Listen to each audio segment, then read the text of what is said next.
कृष्णाय वासुदेवाय हरे परमात्मने प्रणता क्लेश नाशाय गोविंदाय नमो नमः। दोस्तों, आज के इस वीडियो में आज के कार्तिक मास की पावन कथा में हम सुनेंगे कि कार्तिक मास में स्नान का क्या नियम होता है और कार्तिक मास में जो स्नान करते हैं उसका क्या पुण्य फल मिलता है, उसके नियम क्या है और विधि क्या है।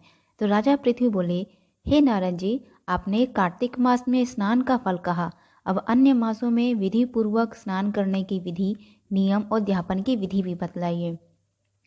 देवर्षि नारद ने कहा, हे राजन, आप भगवान विष्णु के अंश से उत्पन्न हुए हैं, अतः यह बात आपको ज्ञात ही है, फिर भी आपको यथाचित विधान बतलाता हूँ। अश्विन माह में शुक्ल पक्ष की एकादशी से कार्तिक के व्रत करने चाहिए।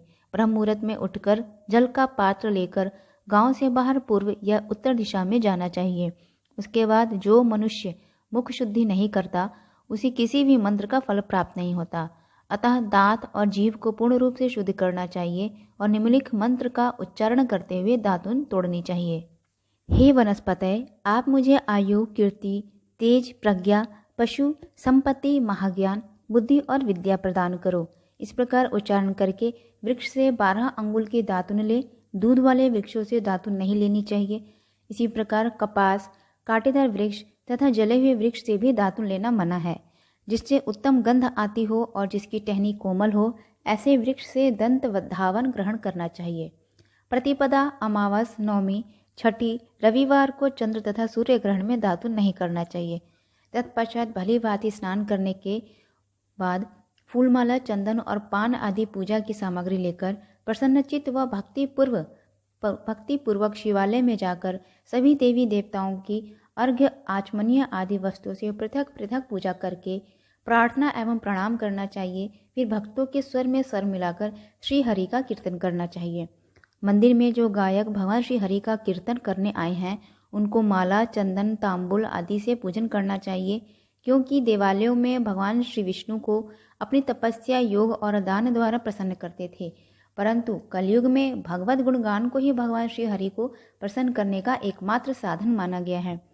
नारद जी राजा पृथु से बोले, हे राजन, एक बार मैंने भगवान से पूछा कि हे प्रभु, आप सबसे अधिक कहाँ निवास करते हैं। इसका उत्तर देते हुए भगवान ने कहा, हे नारद, मैं बैकुंठ या योगियों के हृदय में निवास नहीं करता, अपितु जहाँ मेरे भक्त मेरा कीर्तन करते हैं मैं वहाँ अवश्य निवास करता हूँ। जो मनुष्य चंदनमाला आदि से मेरे भक्तों का पूजन करते हैं उनसे मेरी ऐसी प्रीत होती है जैसे कि मेरे पूजन से भी नहीं हो सकती। नारद जी ने फिर कहा, शीरीष, धतूरा, गिरजा, चमेली, केसर, कंदार और कटहल के फूलों व चावल से भगवान विष्णु की पूजा नहीं करनी चाहिए। अड़हल, कंद, ग्रीष, जूही, मालती और केवड़ा के पुष्पों से भगवान शंकर की पूजा नहीं करनी चाहिए। जिन देवताओं की पूजा में जो फूल निर्दिष्ट हैं उन्हीं से उनका पूजन करना चाहिए। पूजन समाप्ति के बाद भगवान से क्षमा प्रार्थना करनी चाहिए, यथा, हे सुरेश्वर, हे देव, न मैं मंत्र जानता हूँ न क्रिया, मैं भक्ति से भी हीन हूँ, मैंने जो भी कुछ आपकी पूजा की उसे पूरा करें। ऐसे प्रार्थना करने के पश्चात साष्टांग प्रणाम करके भगवत कीर्तन करना चाहिए, श्री हरि की कथा सुननी चाहिए और प्रसाद ग्रहण करना चाहिए। जो मनुष्य उपरोक्त विधि के अनुसार कार्तिक व्रत का अनुष्ठान करते हैं वे जगत के सभी सुखों को भोगते हुए अंत में मुक्ति को प्राप्त करते हैं। अध्याय 6 का श्रवण करेंगे।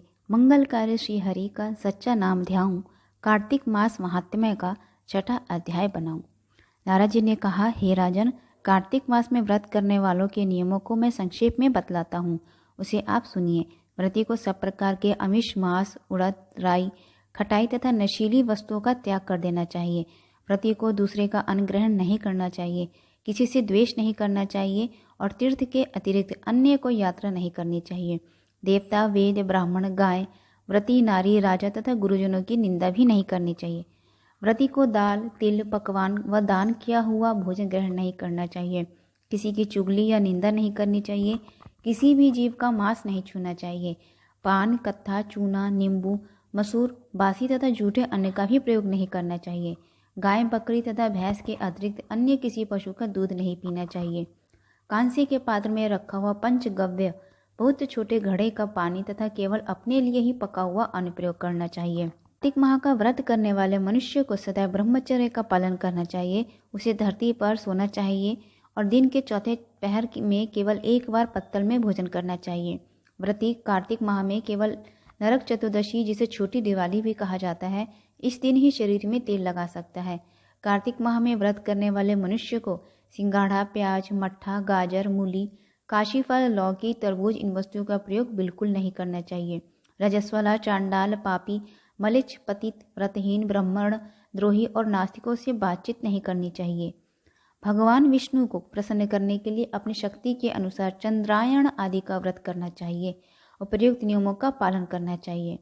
व्रती को प्रतिपदा को कुम्हड़ा, द्वितीय को कटहल, तृतीय को तरुणी स्त्री, चतुर्थ को मूली, पंचमी को बेल, षष्ठी को तरबूज, सप्तमी को आंवला, अष्टमी को नारियल, नौमी को मूली, दशमी को लौकी, एकादशी को परवल, द्वादशी को बेर, त्रयोदशी को मट्ठा, चतुर्दशी को गाजर, पूर्णिमा को शाक का प्रयोग नहीं करना चाहिए।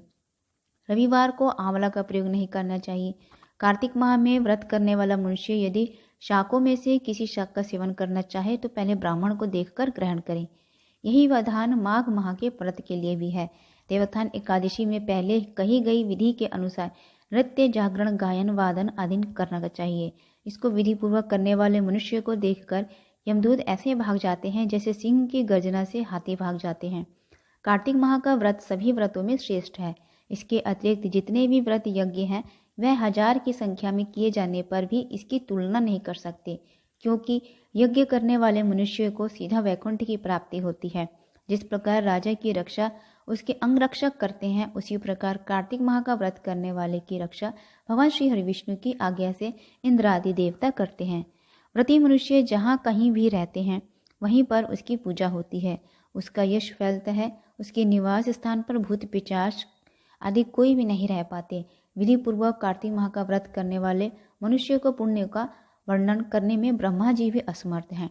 यह व्रत सभी पापों को नष्ट करने वाला है, पुत्र पौत्र प्रदान करने वाला, धन धान्य से परिपूर्ण करने वाला व्रत है। बोलिए अधिष्ठात्री देवी श्री राधा रानी की जय, भगवान श्री कृष्ण की जय। एक मास की और भी कथा श्रवण करने के लिए मेरे चैनल से जुड़े रहिए। चैनल को सब्सक्राइब जरूर कीजिए। मिलते हैं अगले वीडियो में, तब तक के लिए नमस्कार। ओम कृष्णाय वासुदेवाय हरे परमात्मा।